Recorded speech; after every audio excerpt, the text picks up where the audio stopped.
Hello friends, good morning everyone. तो चलिए, जैसे कि अभी भी मेरा कौन सा चैप्टर चल रहा, तो इलेक्ट्रिक करंट, यानी कि इलेक्ट्रिक करंट अभी भी मेरा चैप्टर चल रहा और ये चैप्टर आज समाप्त होके और नया चैप्टर स्टार्ट हो रहा है चुंबकत्व, यानी कि चुंबक। तो सबसे पहले इलेक्ट्रिक करंट को यानी कि विद्युत धारा को हम समाप्त कर लेते हैं, उसके बाद हम स्टार्ट करेंगे चुंबकत्व, यानी कि इलेक्ट्रिक करंट समाप्त होते होते आज चुंबक चैप्टर स्टार्ट होगा। तो चलिए, सबसे पहला आज का जो पॉइंट है, तो पहला आज का पॉइंट क्या है? विद्युत फ्यूज। विद्युत फ्यूज यानी कि फ्यूज सबको जाना पहचाना नाम लग रहा है, विद्युत फ्यूज आप लोग जानते भी होंगे। तो चलिए, सबसे पहले विद्युत फ्यूज क्या है? यह है विद्युत फ्यूज का प्रयोग परिपथ में लगे उपकरणों की सुरक्षा के लिए किया जाता है। यानी कि परिपथ में लगे उपकरण जो होता है उसकी सुरक्षा के लिए हम क्या करते हैं? तो फ्यूज का एक यूज करते हैं, उसी को कहा जाता है विद्युत फ्यूज। यानी कि विद्युत फ्यूज का प्रयोग क्या है? परिपथ में लगे उपकरणों की सुरक्षा के लिए किया जाता है, यानी कि विद्युत फ्यूज का। तो सब कोई घरों में आप लोग लगाते हैं विद्युत फ्यूज, तो जानते हैं, इस पर उतना डिस्कस नहीं करना है। तो चलिए, समझना क्या है? तो विद्युत फ्यूज क्या है? तो एक प्रकार का यह मिश्र धातु है। विद्युत फ्यूज क्या है? यह मिश्र धातु है। और किस किस चीज का मिश्र धातु है? तो यह टीन और सीसा का। अगर पूछ दे विद्युत फ्यूज जो है किस चीज का मिश्र धातु है, तो विद्युत फ्यूज मेरा कौन कौन सा है? टीन और सीसा। यानी कि टीन 63% और सीसा 37% का मिश्र धातु है, यानी कि विद्युत फ्यूज। यानी कि विद्युत फ्यूज को हम टीन और सीसा मिलाकर बनाते हैं, जिसमें ज्यादातर मात्रा किसकी होती है? तो टीन की, और कम मात्रा होती है सीसा की। तो चलिए, अगला बात करते हैं। यदि क्या है अगला पॉइंट? यह परिपथ के सदैव श्रेणी क्रम में जोड़ा जाता है, इसका गलनांक क्या होता है? कम होता है। यानी कि विद्युत फ्यूज को हमेशा हम यानी कि किस क्रम में जोड़ा जाता है? श्रेणी क्रम में। कल आपको बताया गया था पार्श्व क्रम या समांतर क्रम, और दूसरा क्या था? श्रेणी क्रम। तो उसमें से 2 पॉइंट बताया गया था जो बहुत इंपॉर्टेंट था।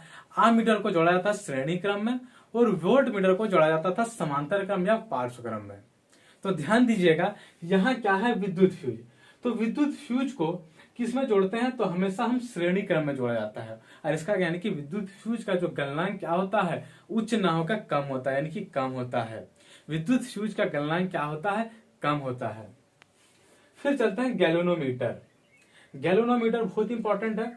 गैल्वेनोमीटर क्या है? यह एक मोटा मोटी तौर पर समझना है, यह एक ऐसा उपकरण जो यानी कि बहुत कम, जो बहुत निम्न करंट होता है उसको मापने में यूज किया जाता है। बहुत कम करंट को मापने में किस चीज का यूज किया जाता है? तो गैल्वेनोमीटर को।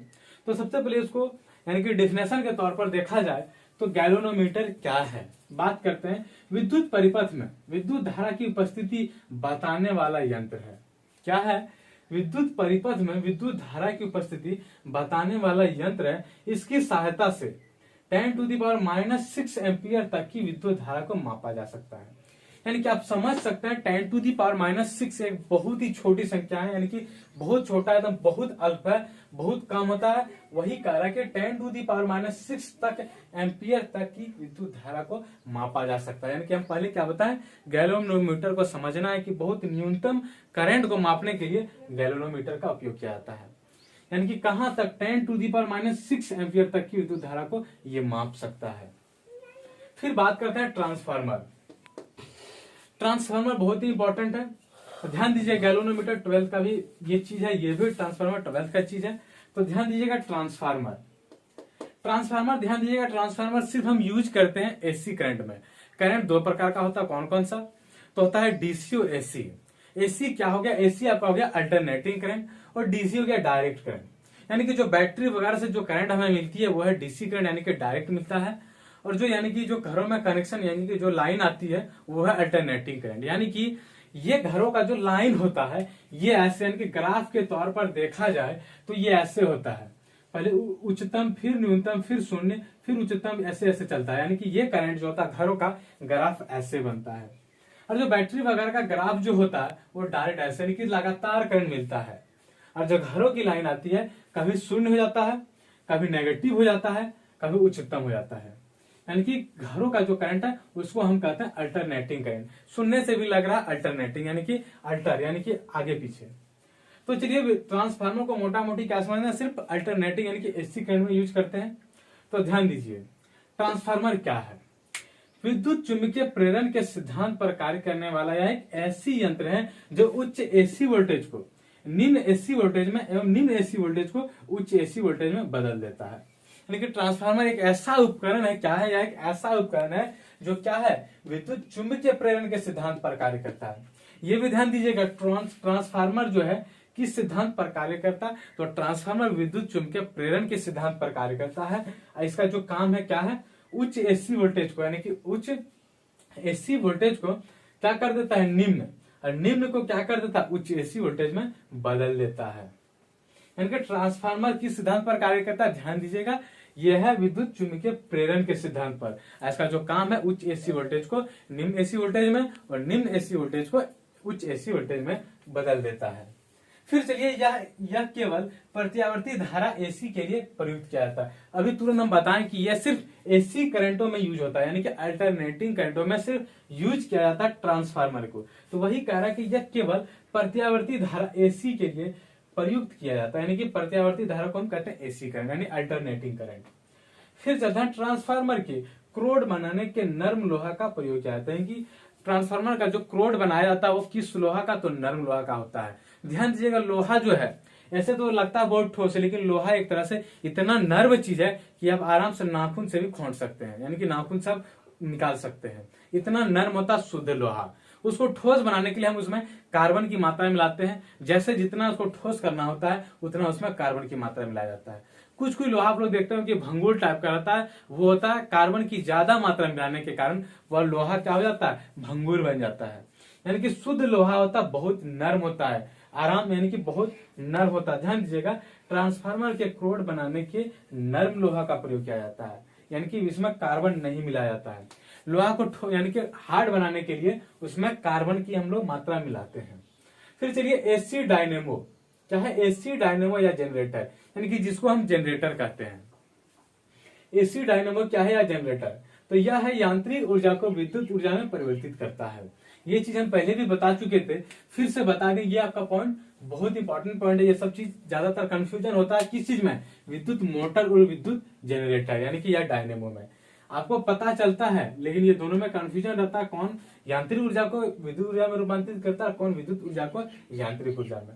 तो ध्यान दीजिए, एसी डायनेमो यानी कि जनरेटर है, यह यांत्रिक ऊर्जा को विद्युत ऊर्जा में रूपांतरित कर देता है और यह विद्युत चुंबकीय प्रेरण के सिद्धांत पर कार्य करता है। ट्रांसफार्मर भी था मेरा विद्युत चुंबकीय प्रेरण के सिद्धांत पर, और एसी डायनेमो भी है या भी विद्युत चुंबकीय प्रेरण के सिद्धांत पर। तो ध्यान दीजिएगा, एसी डायनेमो क्या है, यह यांत्रिक ऊर्जा को विद्युत ऊर्जा में रूपांतरित कर देता है और यह विद्युत चुंबकीय प्रेरण के सिद्धांत पर कार्य करता है। फिर बात करते हैं विद्युत मोटर की।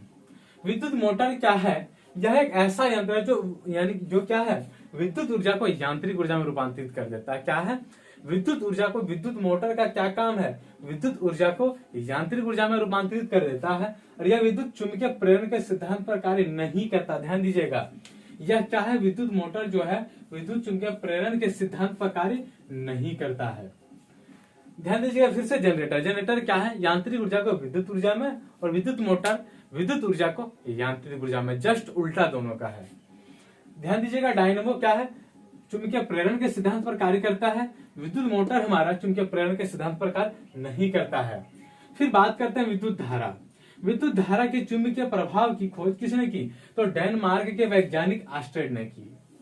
यानी कि विद्युत धारा के चुंबकीय प्रभाव की जो खोज किया, कहाँ के वैज्ञानिक थे, तो डेनमार्क के, और उसका नाम क्या था, तो आस्टेड। यानी कि आस्टेड ने क्या किया, विद्युत धारा के चुंबकीय प्रभाव की खोज। विद्युत धारा की चुंबकीय प्रभाव की खोज किसने किया है, आस्टेड ने, और कहाँ के वैज्ञानिक, तो डेनमार्क के। ध्यान दीजिएगा, आस्टेड का प्रयोग ये भी 12th का चीज है। फिर बात करते हैं माइक्रोफोन। माइक्रोफोन क्या है, यह ध्वनि ऊर्जा को विद्युत ऊर्जा में परिवर्तित कर देता है।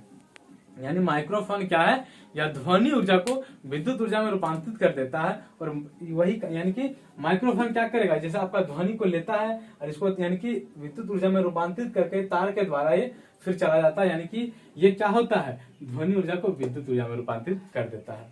और स्पीकर का क्या काम होता है, यानी कि लाउड स्पीकर का जो काम होता है वह होता है विद्युत ऊर्जा को ध्वनि ऊर्जा में रूपांतरित करता है। यानी कि इसके उल्टा क्या होता है, लाउड स्पीकर होता है। फिर चलिए, यह विद्युत चुंबकीय प्रेरण के सिद्धांत पर कार्य करता है। यानी कि माइक्रोफोन भी हमारा विद्युत चुंबकीय प्रेरण के सिद्धांत पर कार्य करता है, केवल विद्युत मोटर नहीं।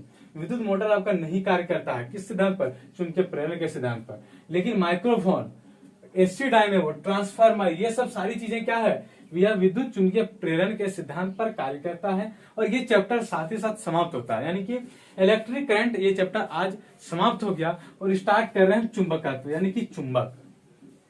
आज का जो चैप्टर क्या है? चुंबकत्व, यानी कि चुंबक। तो सबसे पहले बात करें चुंबकत्व। चुंबकत्व यानी कि सबसे पहला क्या है? मान लेते हैं चुंबक ये है।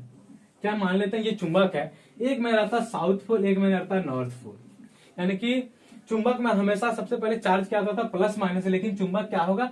ये एक तरफ साउथ, एक तरफ नॉर्थ। तो ध्यान दीजिएगा, ये चीज हम कभी कभी 12th का जब डेरिवेशन बता रहे थे तो हम बताए थे कि अगर इस चुंबक को हम टुकड़ा कर देते हैं, यहाँ तोड़ देते हैं, तो ये क्या हो जाता है? अपने आप स्वयं, यानी कि दो चीज को टुकड़ा कर देते हैं, तो यहाँ S है तो यहाँ अपने आप N बन जाएगा, और यहाँ S है तो यानी कि यहाँ N था, यहाँ S था, यहाँ अपने आप नॉर्थ पोल हो जाता है, यहाँ अपने आप साउथ पोल हो जाता है। यानी कि टुकड़ा करने पर चार ध्रुव में बदल जाती है।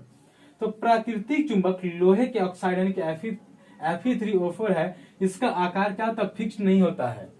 इसका आकार क्या होता है? फिक्स नहीं होता है।